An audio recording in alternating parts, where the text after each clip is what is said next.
Viewers, आज के video में हम देखेंगे इंग्लिश की एप्लीकेशन फॉर लीव, जो कि बहुत ही आसान तरीके से आज हम सीखेंगे। आप बहुत ही आसान तरीके से सीखोगे और आप इसको पूरे आसानी से लिख भी सकोगे एग्जाम में। अधिकतर एग्जाम में यह एप्लीकेशन आती है और आपको यह एप्लीकेशन लिखना आना भी चाहिए। तो यहाँ क्वेश्चन है, write an application to the principal of your school asking 3 days leave as you are ill. आप बीमार हो, इसलिए आपको आपके स्कूल के प्रिंसिपल से 3 दिन के अवकाश हेतु एक प्रार्थना पत्र लिखने को कहा गया है। तो यहाँ पे जो 3 days है, 3 days की जगह 4 या 5 भी हो सकता है, 2 भी हो सकता है।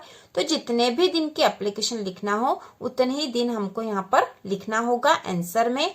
तो यहाँ एप्लीकेशन है, write an application to the principal, मतलब एप्लीकेशन हमें प्रिंसिपल के नाम से लिखनी है। Of your school asking 3 days leave, 3 दिन के अवकाश हेतु। एस यू आर इल, क्योंकि आप बीमार हो। और यदि ऐसा नहीं लिखा है एस यू आर इल, तो भी आपको यही एप्लीकेशन लिखनी है छुट्टी के लिए। तो यहाँ पर हम आंसर लिखेंगे। तो हम आंसर लिखेंगे, सबसे पहले हम डेट लिख देंगे, उसके बाद हम लिखेंगे टू द प्रिंसिपल। प्रिंसिपल की स्पेलिंग क्वेश्चन में ही लिखिए, उसके अनुसार ही हम लिख देंगे, बहुत ही आसान है। PRINCIPAL, principal.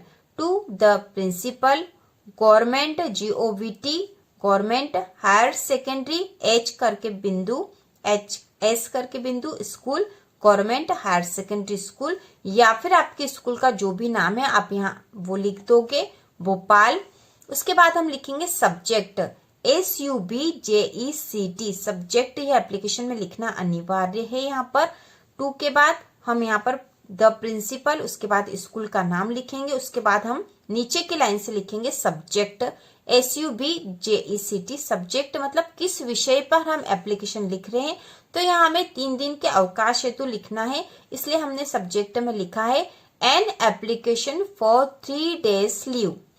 N application for 3 days leave. तो 3 days की जगह जितने भी दिन की लिखना हो वो यहाँ हम प्रश्न में से ही देख के लिख देंगे, क्योंकि यहाँ 3 days लीव लिखी थी, इसलिए हमने यहाँ लिखा 3 days लीव। और यदि कुछ और लिखा हो 5 या 4 days की, तो हम यहाँ पे वही लिखेंगे, N application for 3 days leave. इसके बाद नीचे की लाइन से लिखेंगे respected sir, RESPECTED, respected sir. तो यहाँ कुछ स्पेलिंग ऐसी है जो आपको याद करनी पड़ेगी, जैसे रिस्पेक्टेड की और सब्जेक्ट की। तो respected, RESPECTED, respected sir. I am a student of class 9th, मैं कक्षा 9वीं का एक स्टूडेंट हूँ, STUDENT, student.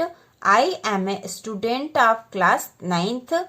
I am ill, मैं बीमार हूँ, ILL, इल मतलब बीमार। I am ill, so I can not come to school, इसलिए मैं स्कूल नहीं आ सकता।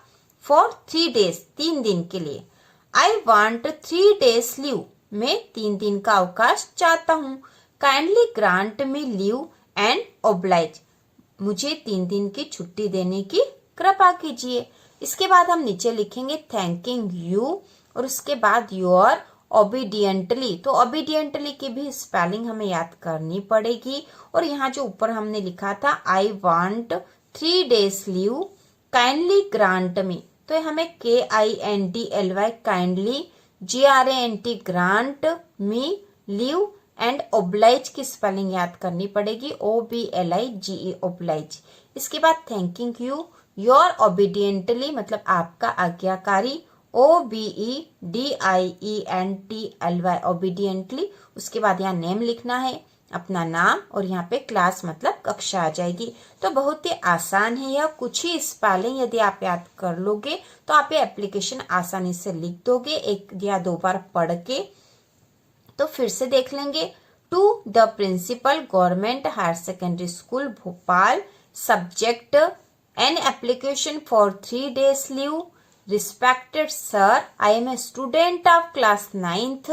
I am ill, so I cannot come to school for 3 days. I want 3 days leave. Kindly grant me leave and oblige. Thanking you, your obediently, name, class. तो जो spelling है आपको अधिकतर याद करनी पड़ेगी वह है सब्जेक्ट, रिस्पेक्टेड, और उसके बाद यहाँ पर बाकी स्पेलिंग जो छोटी स्पेलिंग है वो तो याद होगी। स्टूडेंट आपको याद करनी होगी। इसके बाद यहाँ पे है काइंडली, ग्रांट और ओब्लाइज, और यहाँ ओबीडियंटली। इसमें से भी जो याद हो, उसके अलावा आपको जो याद नहीं वो याद कर लीजिए। बहुत ही आसान हो जाएगी आपके लिए एप्लीकेशन और आप जल्दी से ही याद कर लोगे इसको। तो इसी प्रकार के और वीडियो देखने के लिए कक्षा 9वीं की संपूर्ण तैयारी के लिए चैनल को सब्सक्राइब कीजिए।